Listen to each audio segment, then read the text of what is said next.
Have you ever lost the love for what you do? Have you ever lost the love for what you sell?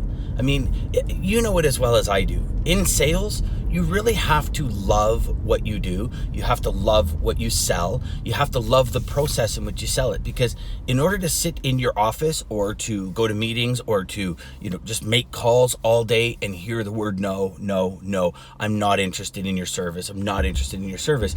There's got to be a level of love that comes with that, or else you'll never be successful, right? I mean, the reality is, as salespeople, whatever market it is, we're specifically talking logistics and transportation, but whatever market it is, you don't get a yes every single time. That's just the reality of it. And when you don't get that yes, as a salesperson that loves what they do, that loves the process, that loves the service that they provide, that believes in the service they provide, it actually hurts when I get a no.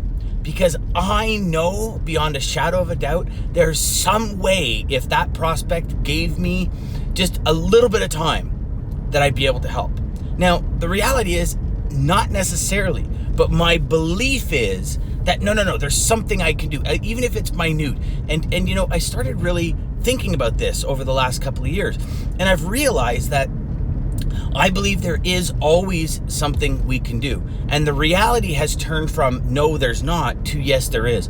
And even if it is as simple as getting them to change or shift the thought process in which they do things. Now, the service that I provide, the service that my company provides, might not be able to serve that client in the manner in which I'm calling about. Okay, that's facts, right? If the client, I don't know,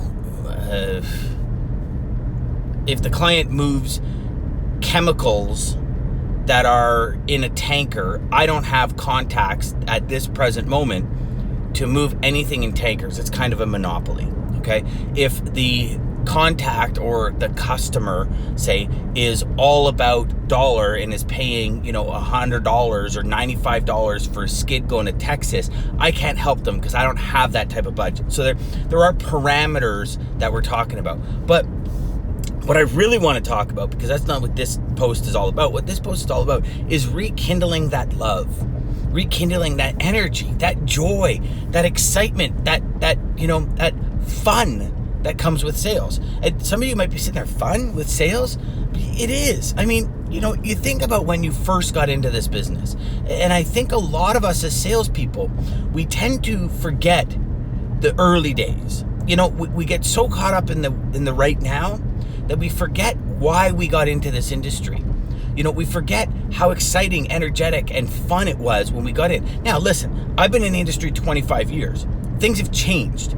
But only if I sell to the way the industry was 25 years ago. If I adapt to the times, because everything changes, and I adapt my perspective on it, customers today buy very differently than they bought when I came into this industry 25 years ago. They just do.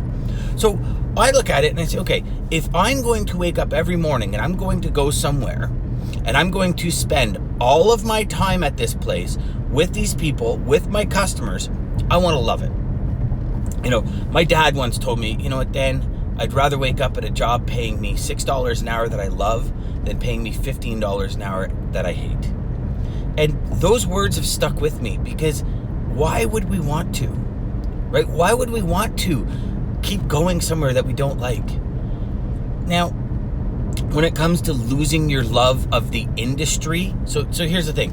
I want to look at kind of two levels here. And the one level is losing love of the company you work for. That's one thing. Whether it be your manager, the owners, people in the company, whatever the case may be, the variables are so grand there. I'm not even going to go there. I don't even want to talk about that, because that's really a choice. You choose to stay or you choose to go. That's it. But when we talk about losing our love for the industry, for the process, for the sale, for the career that you chose to do, that's a different story, because that can drive you down a rabbit hole that's just disaster, right? We start losing interest in servicing our customers. We start losing interest in showing up to work. We start losing interest in picking up the phone. And if you have a book of business that's kind of carrying you along this cycle, if you will, if a book of business that's allowing you to live the life you live, and you stop, building that business or maintaining that business, and you lose customers, you lose that lifestyle, right? And that's typically where people start jumping ship.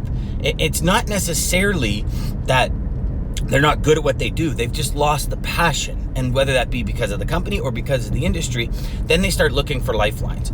So if you're in that position and you're at that point, I want to talk to you about a couple of ways to rekindle that joy, that energy, that excitement. A lot of the times when we lose our joy, our love of the industry because of customers, right? So let's first focus on customers, because we've all been there where you've had a customer for a long time and there's some, in your mind, absolutely pathetic reason that you lose the customer, and it sends you into this spiral, right? Now, when we're talking about that, I want you to look at a few things, okay? Did you qualify that customer properly? Because here's the thing. A lot of us jump in to working with clients, and then once we establish that and get the business going and everything, we don't fully understand why that client buys or why their corporate structure has allowed them to buy in that manner. So that's key. Once we understand that, if it's all about price and somebody comes in with a different price, well, you chose to work with that customer in that business. If there's another kind of reason, whatever that may be, that you get booted out, really ask yourself, did you have any part of it? And not in a bad way, but ask yourself that, because you want to make sure that whatever it is, you correct it, you educate yourself on it, and you maybe put some different frameworks in place to fix it for the next time. Because losing that customer doesn't mean the industry as a whole is crap. I mean, I'll put it to you this way. So back in 2008, 2009, when the economy really fell out, and for those of you that were involved in transportation and logistics, then you'll know exactly what I'm talking about. I had close to a $20 million business. And my response to customers when it's a reaction, it wasn't a response. My reaction to customers when they would call and say, listen, we are in dire need of some reductions here. We need to figure something out because we're losing our shirts. My response was, are you kidding me? I've broken my back for you for half a decade and this is how you treat me? Well, let me just tell you that response to these customers turned a $20 million company into a $300,000 company in less than 6 months. So when I say that I've lived this, I've lived it. I understand it. I know what happens when you lose that love, that desire, that passion for the industry as a whole. So let's talk about how to rekindle that, how to get that back, how to really start loving what you're doing again, loving the process, engaging in the process. And that comes from a different education. That comes from a different perspective. See what happens when you actually go, and I'm one of those guys that don't believe in hitting stop and re-record. So you just saw that. The camera just dropped. So let's talk about that for a second. Let's talk about that rekindling, that reliving that joy, that energy, that love that comes with getting new education, a new perspective. See, because what happens in life, there's either something that changes inside or something that changes outside, right? The industry is already changing outside. So let's look at how we change something inside. How do we really create that different perspective? So my process has always been learn something new, educate yourself, join a group, start getting a guru or getting a trainer to help you really build a different perspective, right? Start qualifying differently.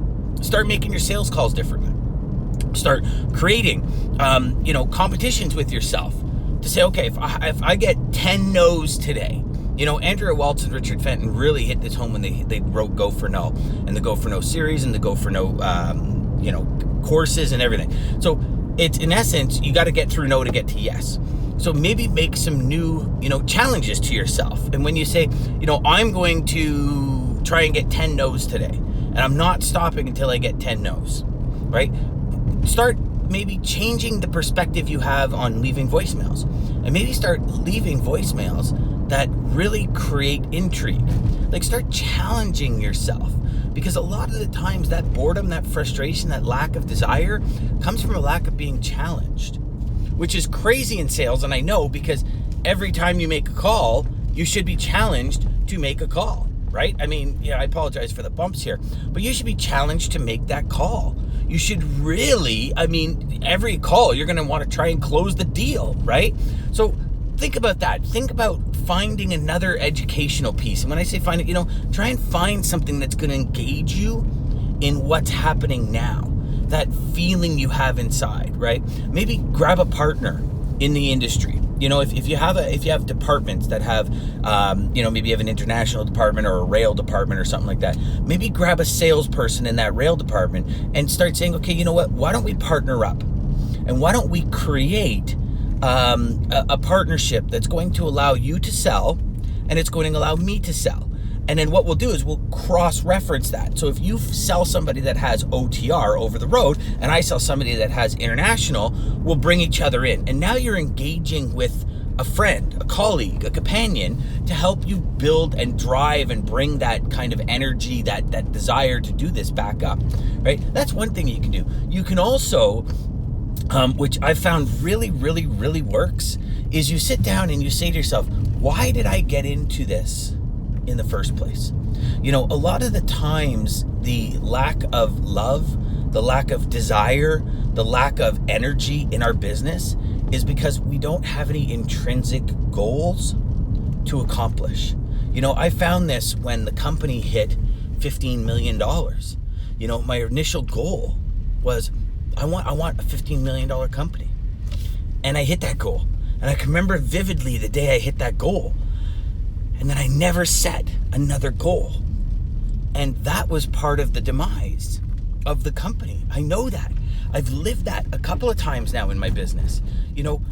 I've hit goals in my business.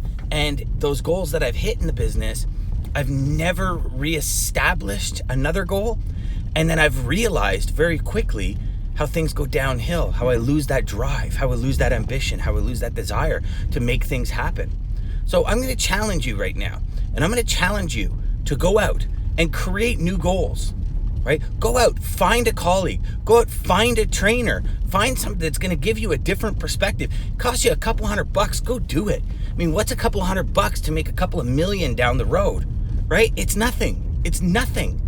Why not do it? I've never understood how some people, they want everything in life and they want all these beautiful things and they want a new desire on how to build and how to grow but they're not willing to spend a couple $100 on it.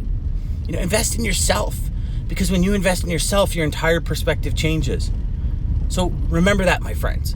Until next time, remember, go out there, make every call an educational one and crush your sales. Take care, my friends. Have a fantastic day.